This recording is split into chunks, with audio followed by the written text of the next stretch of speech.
можно отнести меня к тем людям, которых называют творческими, вот, потому что действительно мне интересно там, где надо прикладывать фантазию какую-то, да, чтобы это приносило эмоции, радость людям. Вот, сидеть над кропотливой, да, работой, и чтобы в итоге получилось вау, что-то такое, да, вот мне именно это и нравится, да, то есть и моя работа, то есть моя деятельность, да, так скажем, на дому, она дает именно вот такой эффект, да, от чего мне очень приятно на душе, а когда еще отзывы у людей о том, что им все понравилось, там и вкусно, да, там и красиво, да, и ну и все рады были. Это вот для меня высшая, наверное, степень, да, награды.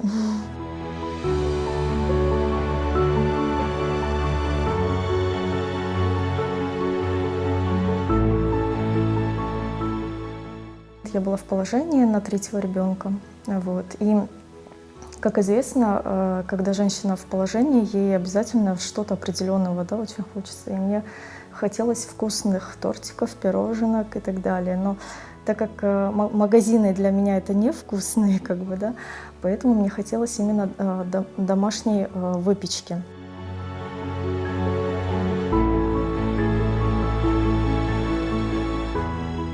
Я укачиваю на ногах ребенка, да, открываю YouTube, да, и смотрю, в общем, как это все делается. И как только ребенок засыпал, да, я шла на кухню и делала это все.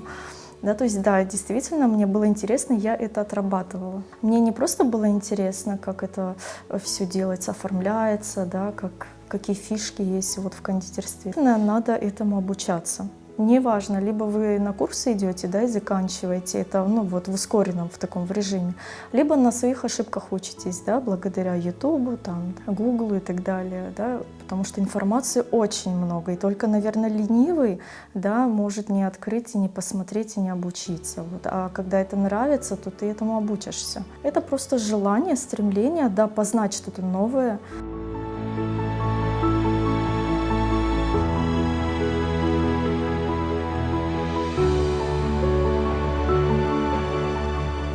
Моя подруга, когда, ну, она замечала, что я пекусь, что у меня это получается, она решила мне заказать, в общем, тортик. На что я сказала, что нет, что для меня это не работа, да, то есть для меня это очень волнительно, ну, ответственность такая, да, на заказ печь. Но она настояла на своем, и, в общем, я ей испекла вот на заказ. И с того момента, как бы, я создала страничку в Одноклассниках. Вот, ну, уже позже это был Инстаграм, получается, и на сегодняшний день, да, я занимаюсь выпечкой на заказ, оформлением.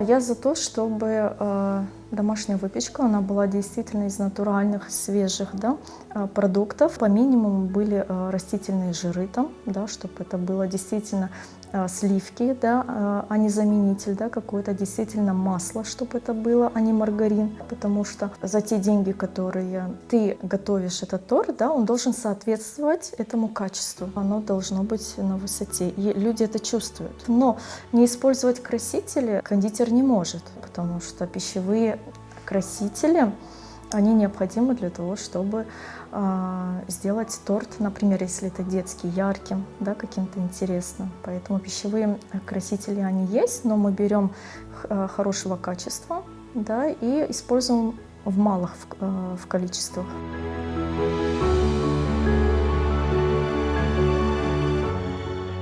Это было у меня со свадебным тортом. Я его везла аж в Курцы, ну то есть с Каменки в Курцы везти, это, ну, приличная дорога. По пути встречались, ну, неровные дороги, да, с ямами, потом полицейские, да, лежачие. И получается в процессе дороги он деформировался, то есть он был в 3 этажа. То есть он немного вот скатился в одну сторону. Но благо, что у меня с собой было много ягод, потому что он был с ягодами. И мне хватило необходимых да, продуктов для того, чтобы исправить это положение.